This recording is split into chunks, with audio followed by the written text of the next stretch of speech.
of Milan, Italy, which is one of the co-organizers of this meeting.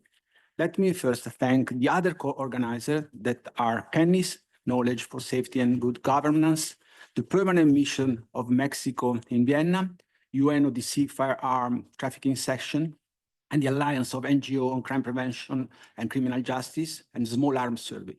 Let me also thank the Permanent Mission of Italy for participating to this meeting.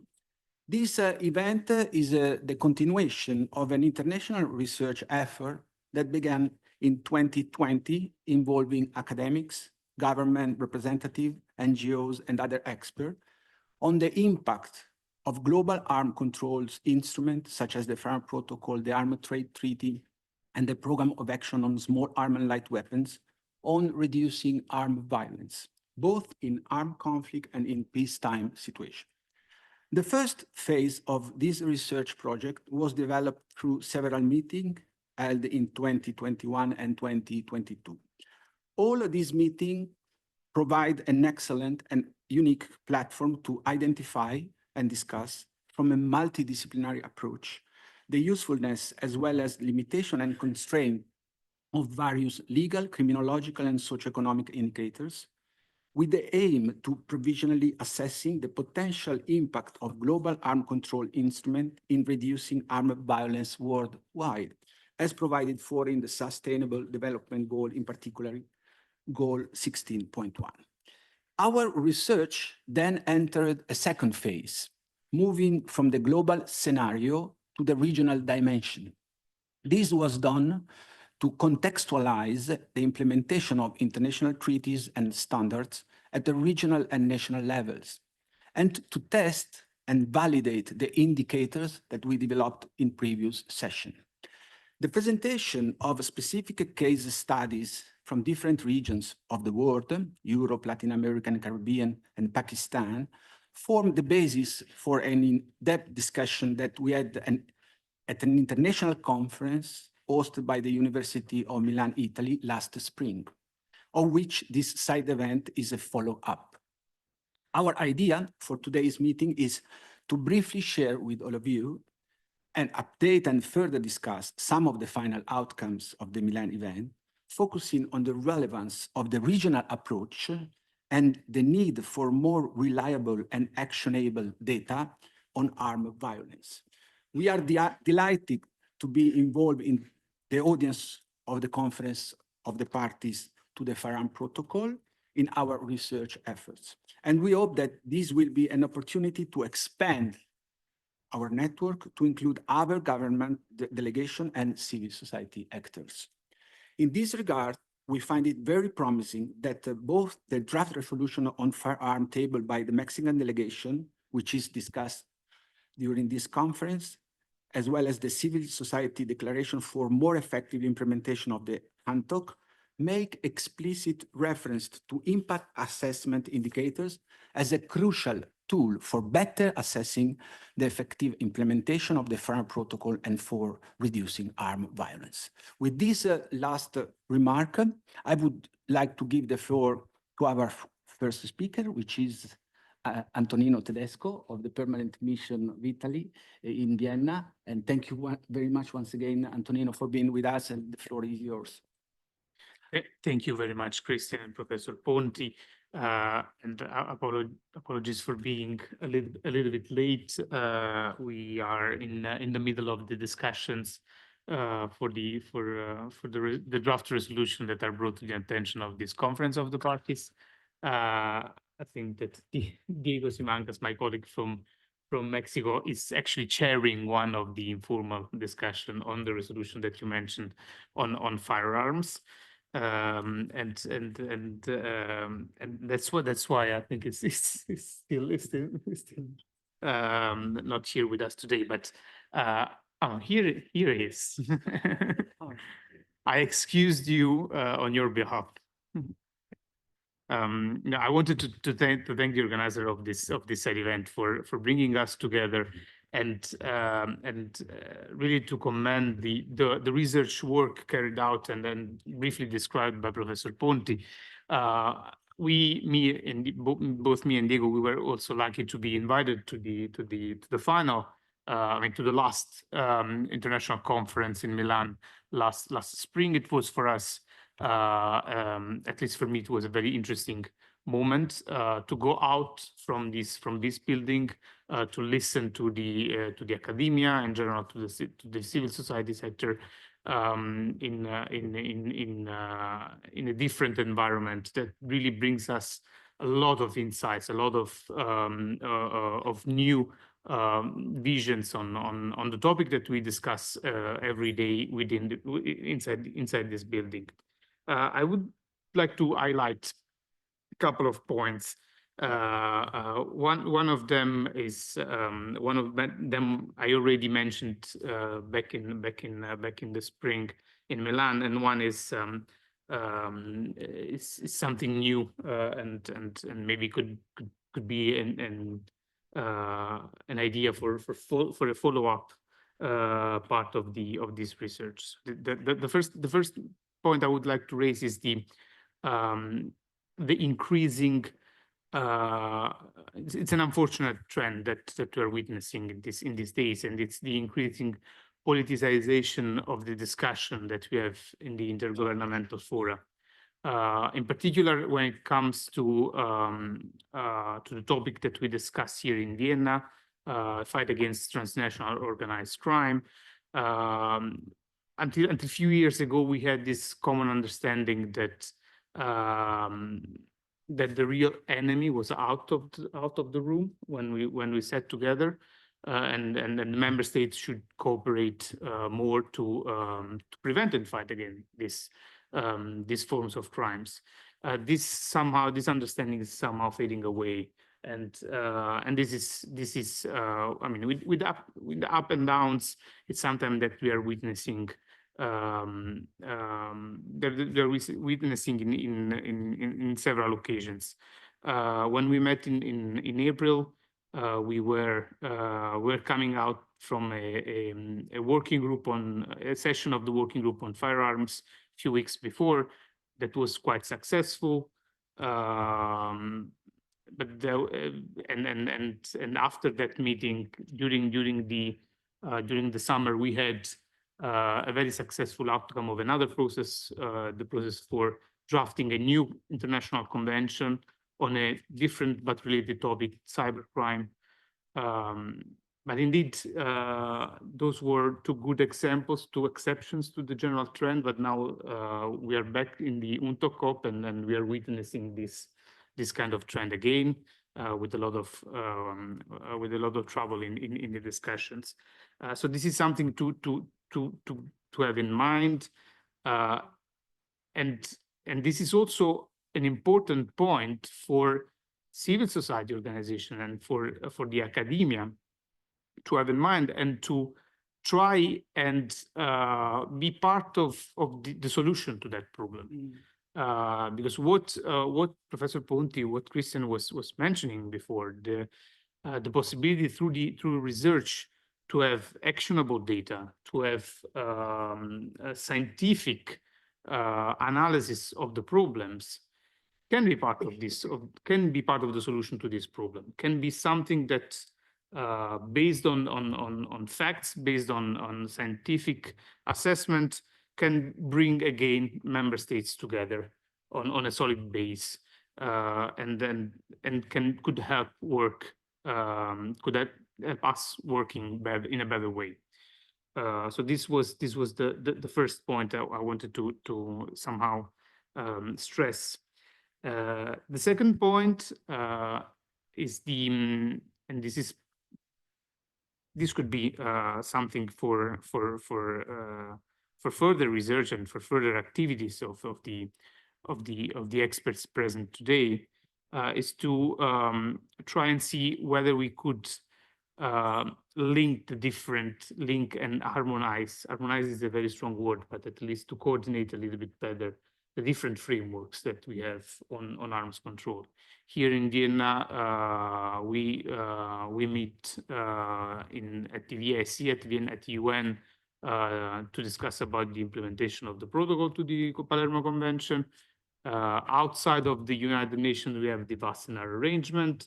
There is obviously the there are obviously the meetings in Geneva, and in all of them, experts from different experts from member states sit, and somehow we also lack in this kind of coordination. And again, this would be research, civil society, academia could be a way to bridge the understanding of these different frameworks. So this is why these kind of meetings are very important. We are keen as the Italian Permanent Mission. We are keen to be exposed to the insights from the civil society, from the academia, because we truly believe that this can bring us better instruments to work together with the other member states. We hope that all member states could build up on this kind of process and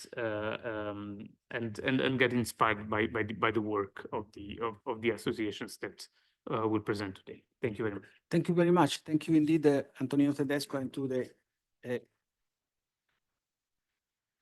Italian Permanent Mission in Vienna for your remarks and also for your input for the future, and especially the need to have a more coordination in participating into the different international institutional fora that deal with the global armor regimes. And we do hope that we could accompany this process that you would like to explore in the future. And thank you very much also for following our job from the outset. And we do hope that you can also help us in a way to advocate for our project through other states parties of the Firearms Protocol, also stressing the fact that our research is also a proposal of a tool to facilitate the implementation process of the Firearms Protocol by states parties and to contribute in a way to improve the effectiveness of the review mechanism that was established in 2018. Thank you very much again, Antonino. Now I give the floor to Diego Simancas of the Permanent Mission of Mexico in Vienna. Thank you once again for joining us. Yeah. On the contrary, Christian, colleagues, my apologies for being late. I was held up with the negotiations on the draft resolution. My expectation was to be already in a position being Wednesday afternoon to share with you the results of it. We're not done yet. And not only that, but actually I will have to take on the bleak tone already established by Antonino.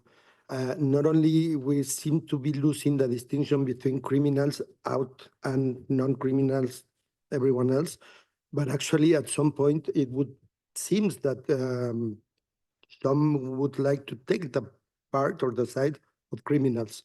And it sounds harsh, and it is. Some discussions that I will share as much as possible, bearing in mind that the negotiations are private, are secluded, and I have to respect that. So I will not name names, but having to question in 2024 whether or not the illicit trafficking of firearms has any relationship with violence is, you can qualify it as you want. Discussing on whether or not the only possibility for states is to implement the protocol to prevent and fight the illicit trafficking of firearms. And if it's the only possibility, then by extension, only the parties of the protocols are obliged to do something, anything at all. And yet has been central to our discussions, as scandalous as it sounds. So it has not been an easy negotiation. It's a reflection of the current state of multilateral affairs, but also what Antonino was saying, we seem to be losing sight of what is the purpose in this context. And yes, we understand that sometimes when we are referring to security, public security, the distinction between public versus national security tends to be delicate, to put it nicely. But we are speaking of crime committed by criminals, and at some point it seems to be forgotten by some. Of course, we are very keen on reminding them what are we doing, what are we trying to do, and to inviting them to join us, but not hampering our efforts.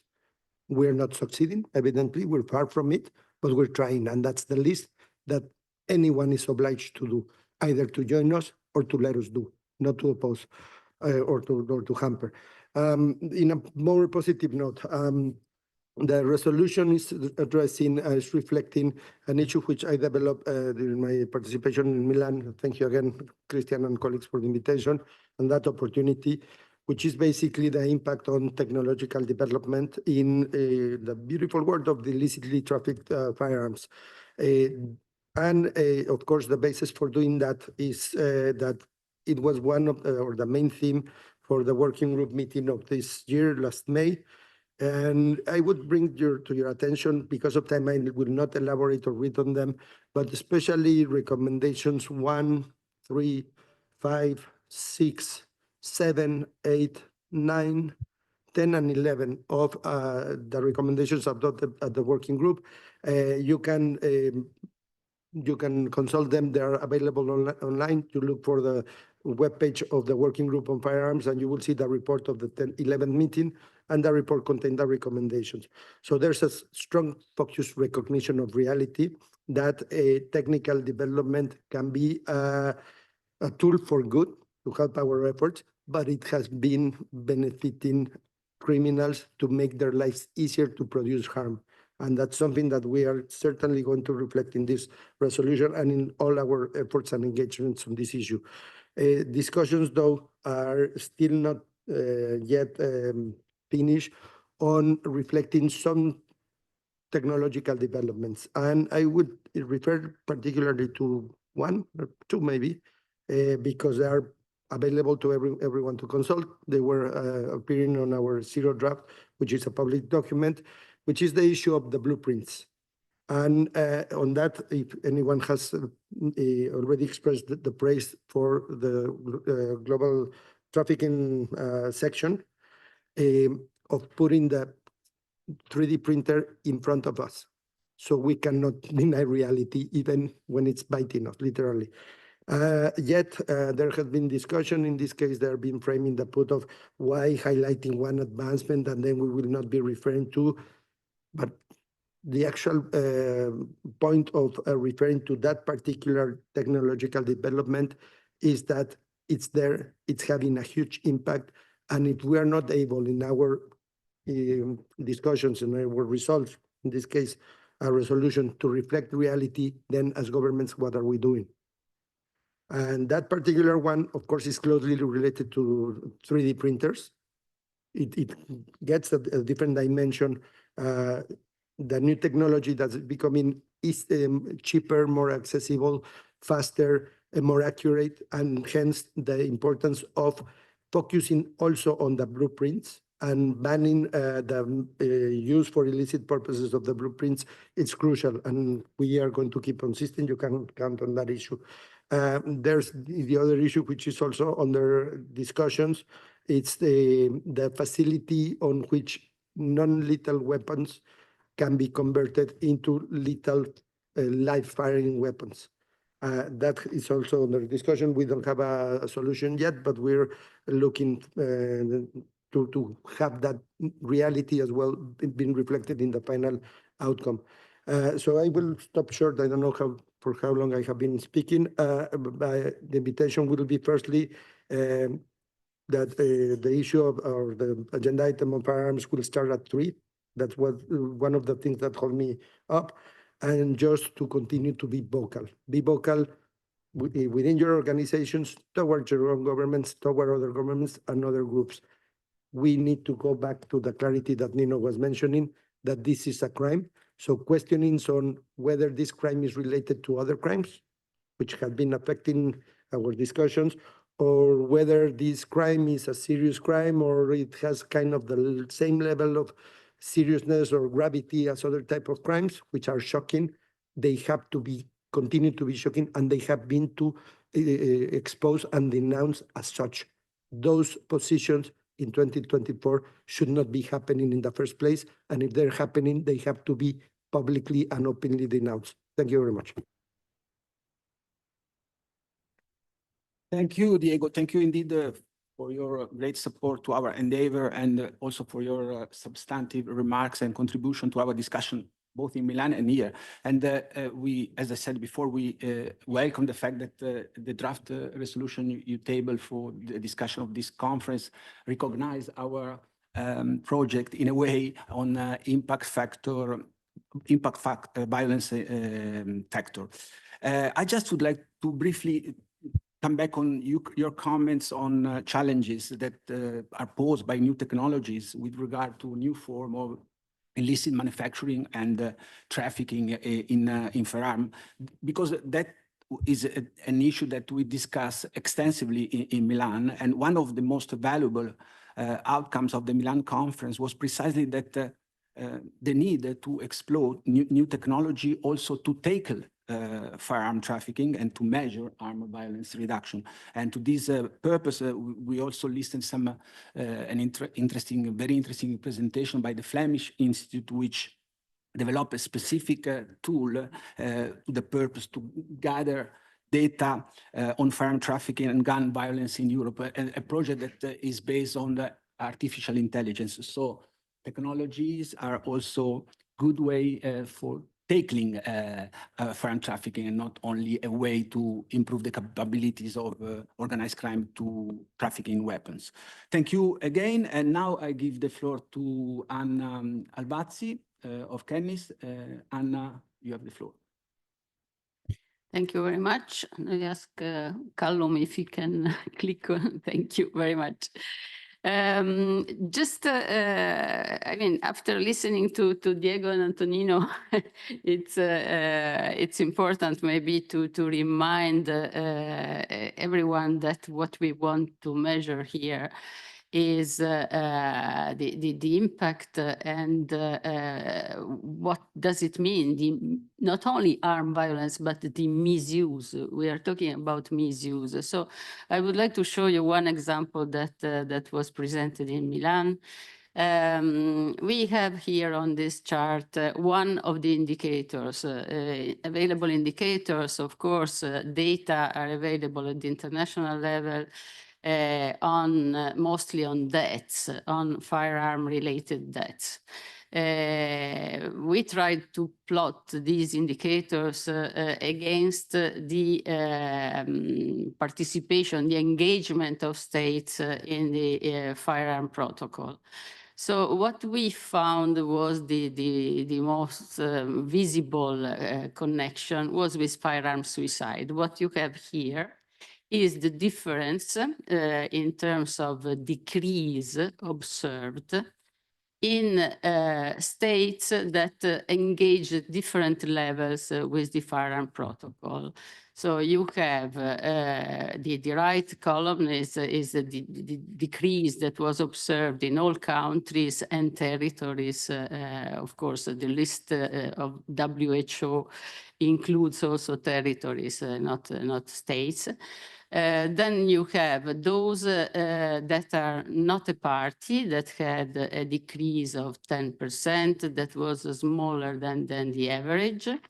Then you have those that agreed somehow, so they were the signatories and those who accessed at some stage. That had a decrease of 14%, and the state that ratified, that reached the most advanced level of commitment, which showed a decrease of 19%. So this is a first attempt that could tell us that a commitment through the ratification of the Firearm Protocol may be related to a more visible decrease in one form of misuse of firearms, that is firearm suicide. What does it mean? It can mean several things, because these could be the states that were more committed since the beginning, that were already ratifying the protocol because they believed in this type of international treaty.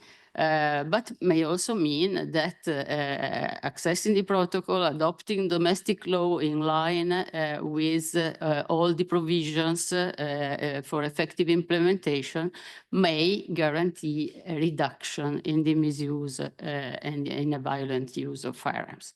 I wanted just to give you this hint of the research that we have already carried out.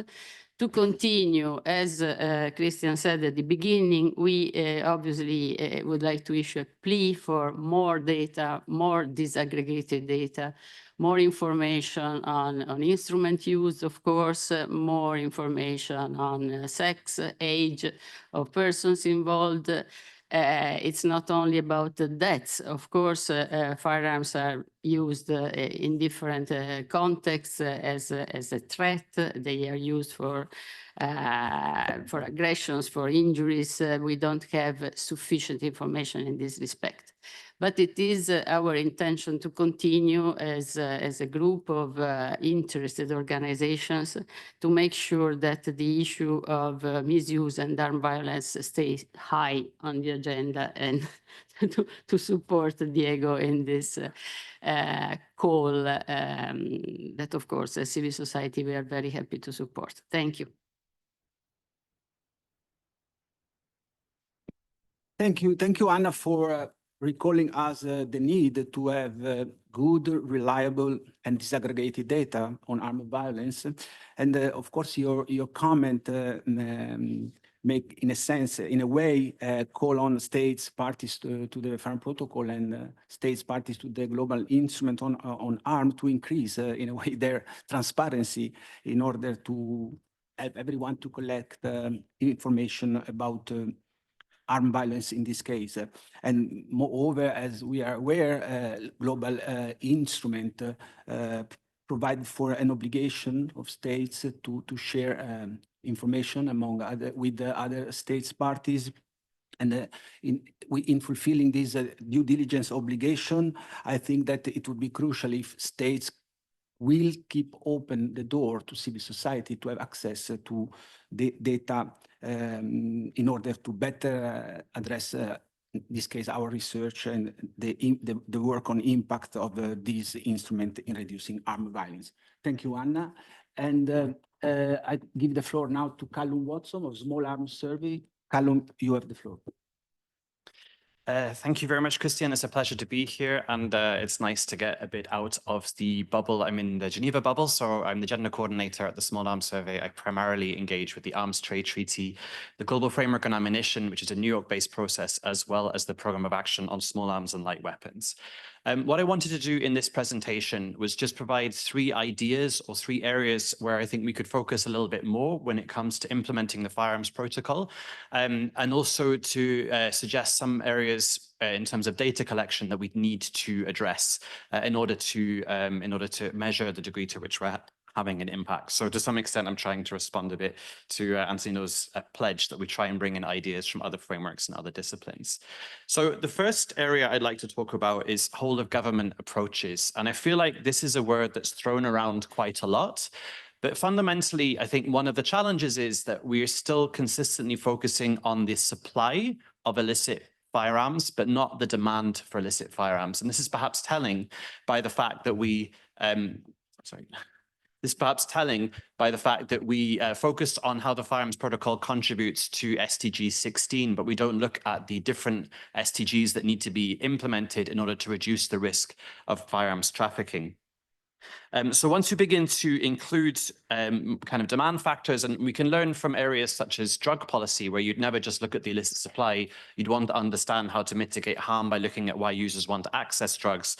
Once we begin to apply this to firearms, it builds bridges with other disciplines such as criminology, anthropology, and sociology. And just to illustrate one area where this could be useful, this is a socioeconomic model of firearms demand, and it posits that demand for firearms is based on group preferences resources. So the fact that people want to have firearms either for cultural reasons, for self-protection, or it could be intimately linked with notions of masculinity, for example.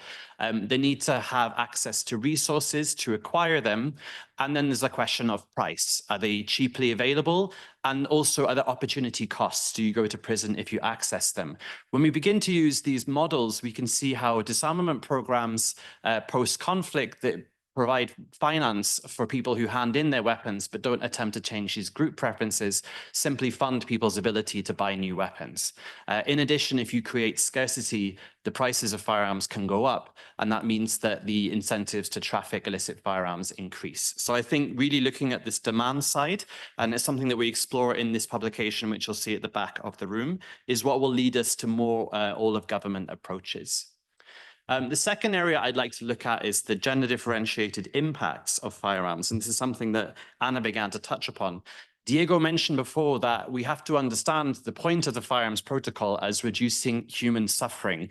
It doesn't really make sense if we only focus on the amounts of firearms that are being trafficked. And in order to understand the full extent of human suffering, of course, we need to disaggregate by gender. And we know that while 91% of those killed through firearms every year, this is a 2021 statistic, are men and boys, there are many other ways in which firearms can be used, as Anna was mentioning, for example, to facilitate domestic and sexual violence.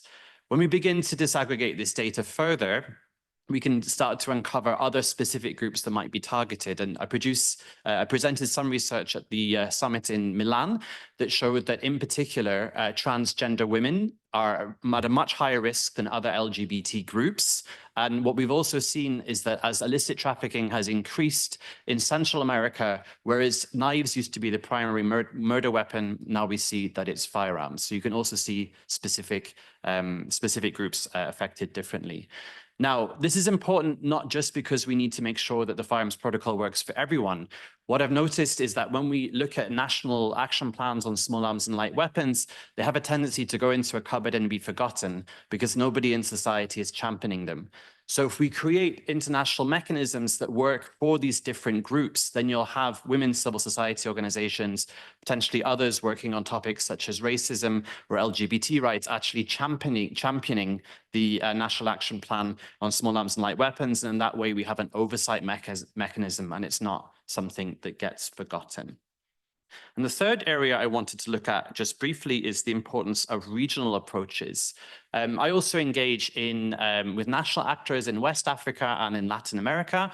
And what really strikes me is they really don't know very much about international mechanisms. So for those international mechanisms to have an impact, what we need to do is ensure that they're translated into regional policies, but also that some of the discussions we have in places like Vienna, Geneva, and New York, those discussions also need to be translated into regional discussions, and we need to make sure those regional discussions are influencing international policies. From a purely universalization perspective, we also note that often countries in regions will ratify a treaty as a bloc. It's sometimes a confidence-building measure between countries that identify the fact that they have a common problem. But something else I noticed that was quite interesting when I was doing this research is what I began to call baton passing. So inevitably within any region, you get countries that are champions of, for example, the fight against the illicit trafficking of firearms. And then you get countries that are less enthusiastic. But as governments change, this changes as well. So what can happen is, whereas one country can be applying all kinds of innovative processes, as long as they're connected with regional discussions, if that government changes and you have a more permissive attitude towards firearms ownership, what it means is that all the good practices from the first country can move to a new champion. What we see here, therefore, is these good practices moving with the assistance of civil society and research institutions around different countries in the region. And it means that the conversation keeps moving and we don't kind of run out of steam in particular areas. So the indicator we might want to look at in that respect is whether the Firearms Protocol is included in regional policies and discussions on firearms, but also in other areas such as gender and sustainable development. So those are just a few other ideas we've got from the other regional instruments, the other international instruments that relate to the Firearms Protocol. Thanks.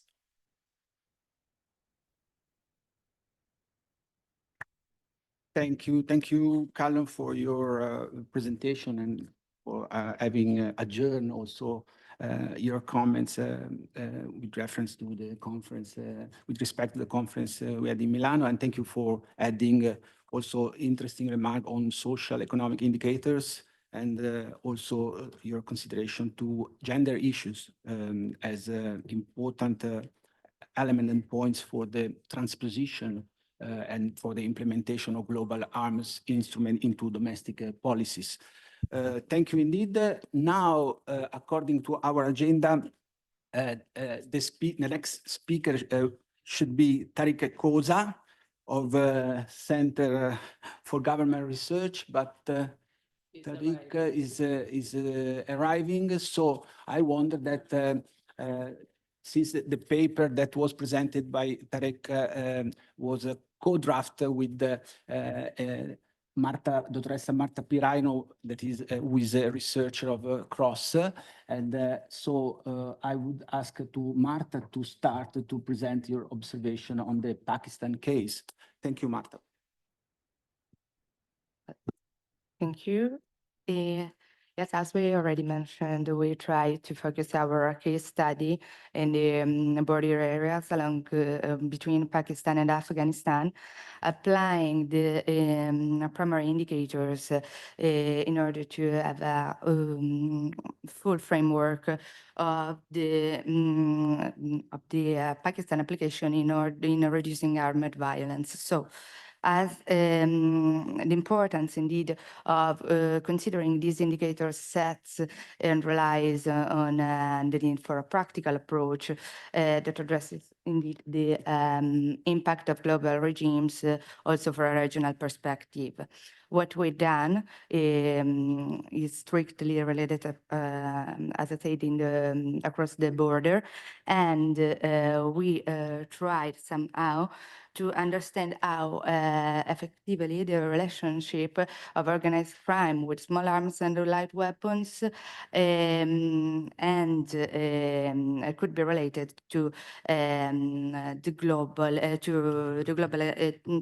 or better, sorry, to the application of the global framework in the case of Pakistan, so in the case of the national law. So now that Tariq is arrived, I will give you the floor, and I think we could start with the indicators that we found, if you prefer. I have the clicker, Tariq. Sorry, ladies and gentlemen.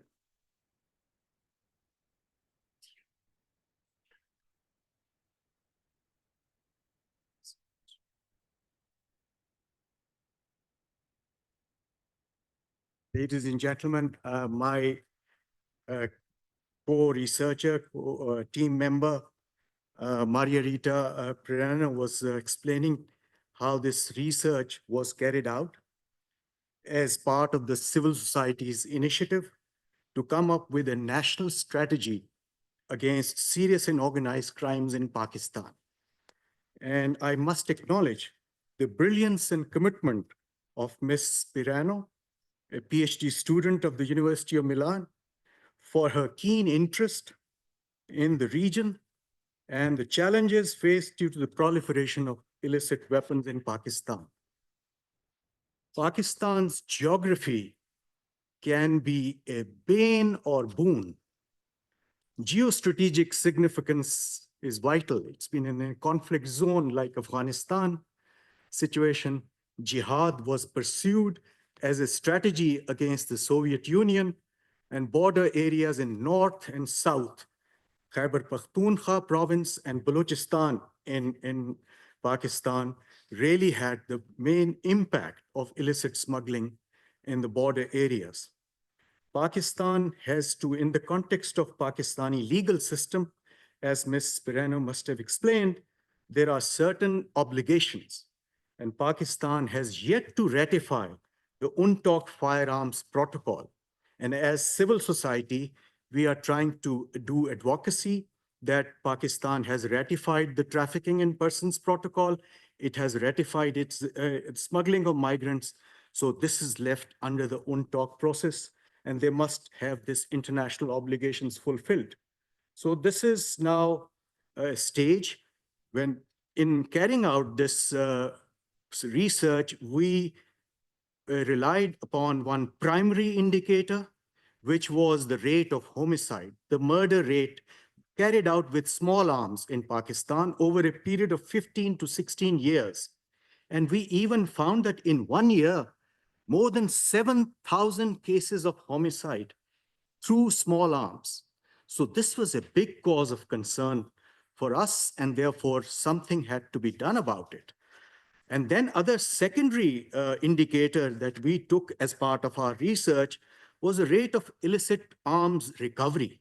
How many weapons, the small arms, were recovered by the state agencies and other institutions, so that we find an ebb and flow with the conflicts as they peaked or ebbed in this region. So our recovery was accordingly reflective of that.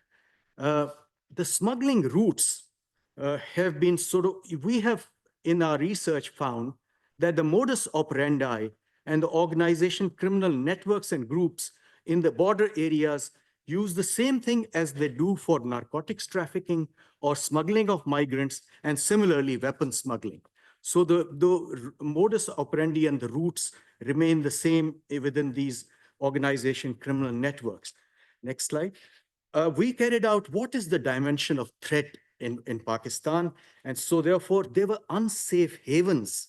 There were areas which were, havens for criminals and weapon smugglers.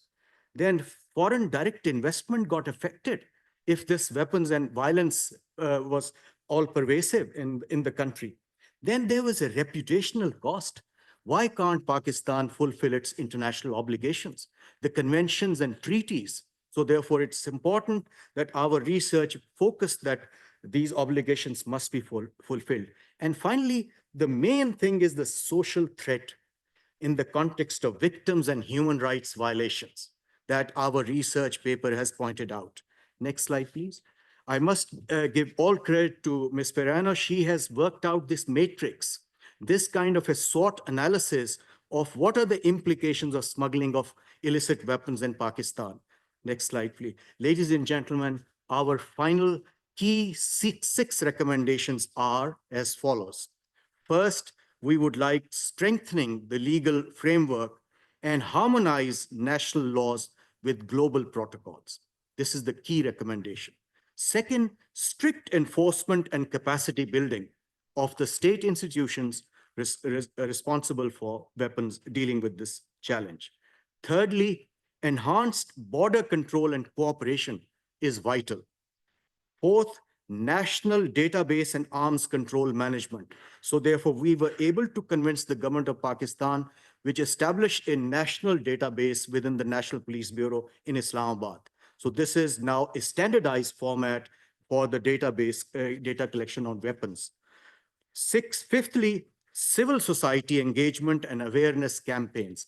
Without the civil society's input, nothing can be achieved. So therefore, state and society have to forge a partnership. Finally, ladies and gentlemen, it's the primacy of human rights and victim-centric approach, which has been the driving, and the key recommendation of our research along with. So this is the crux of our paper, which was presented in the University of Milan in April this year. And we have further, elaborated it and come up with the latest version before all of you. Thank you very much. I'm so, my apologies. I had to do another side event and had to rush here, and my sincerest apologies for this. Thank you, Tarek, and thank you, Marta Pirano, for having presented this case study, which was one of the regional and domestic case studies that were presented in Milan.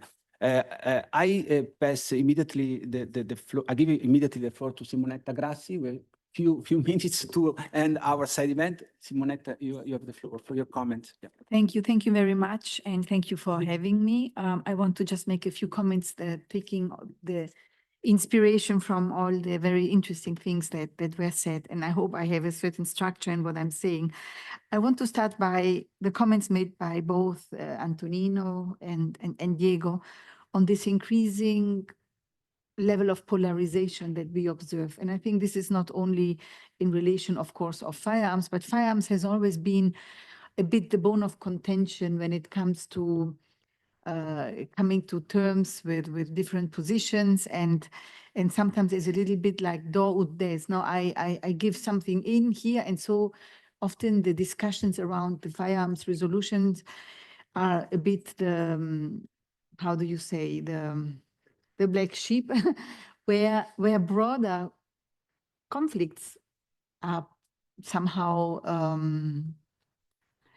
come to the table, right? Because it is, I fully agree with Diego that it is not understandable how we can be discussing in these days whether illicit firearms harm, have a connection to violence, or whether there is any link to organized crime. Where is the evidence base? I think it goes without saying. But this is one reason more why we need to make all our efforts to bring back the discussion to factual, to the factual elements, to be more evidence-based than ever, to an evidence-based with a broader horizon, looking at all the aspects that we want to try to prove, to demonstrate. And this leads me also a bit to what Anna was presenting on measuring the impact. I think when we speak of evidence-based, we need to speak of evidence-based on at the two levels, the impact of what illicit firearms can cause, what illicit manufacturing, illicit trafficking can cause. And by that, we cannot be blind to the interconnected threats. We cannot ignore that firearms fuel organized crime, terrorism, drug trafficking, gang criminality. So, but there can be more evidence to put these facts on the table. But then the evidence is also, and I like very much what Anna presented, on the impact of actions taken. How good are we? Are we really responding to these threats in the right way? What evidence do we have to show that the Firearms Protocol is really the right answer? So I think we need also, unfortunately, we need to prove this to countries that seem to be skeptical. So there is one more reason for making a bigger effort to have the evidence base.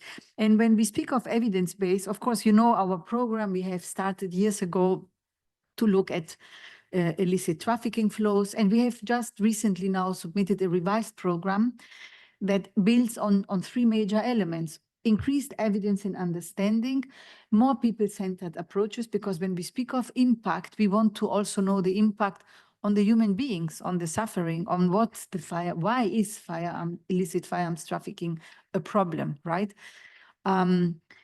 And so I said on the evidence base, the people-centered approach, and also from our perspective, the capacity to then do something about it in a reasonable, in a timely manner, not 10 years later, not when we have gathered all the data that arrive, maybe official data that arrive with many years of delay sometimes.